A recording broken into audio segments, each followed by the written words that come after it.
આ ફક્ત એક ઘર નથી, આ એ જગ્યા છે જ્યાં વિચાર પોલાઇટ રહેવાનો ઇનકાર કરે છે. આ પાલનપુર છે, ઘોડા લીમડા વિસ્તાર. અહીંયા જન્મે છે ચંદ્રકાંત બક્ષી, એટલે કે આપણા સૌના બક્ષી બાબુ. બક્ષીને આરામ બિલકુલ ગમતો નહોતો. તેમણે લખ્યું એ બધું જે લોકો વિચારતા હતા પણ બોલતા નહોતા. ગુજરાતી સાહિત્યને સુઘડ રાખવાની કોશિશ હતી, પણ બક્ષીએ તેને ખડખડતું, શાર્પ, અસુવિધાજનક અને સાચું બનાવ્યું. આ ઘર ભલે આજે અંદરથી જર્જરિત થશે, પણ અહીંથી નીકળેલો વિચાર ક્યારેય નબળો નહોતો.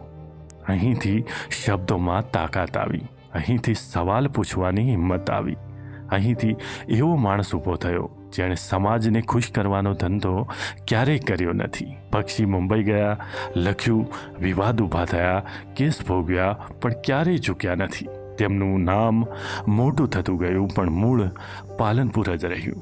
બક્ષીની આગમાં પાલનપુરની માટી હતી. આજે આપણે બક્ષીને કોટ કરીએ છીએ, પોસ્ટ કરીએ છીએ, પણ બક્ષી જેવું વિચારવાનું ટાળીએ છીએ. બક્ષીને યાદ રાખવાનો અર્થ તેમની જેમ સવાલ પૂછવો છે. જો બક્ષીના શબ્દો તમને અનકમ્ફર્ટેબલ કરે તો સમજો તમે સાચી જગ્યાએ પહોંચ્યા છો.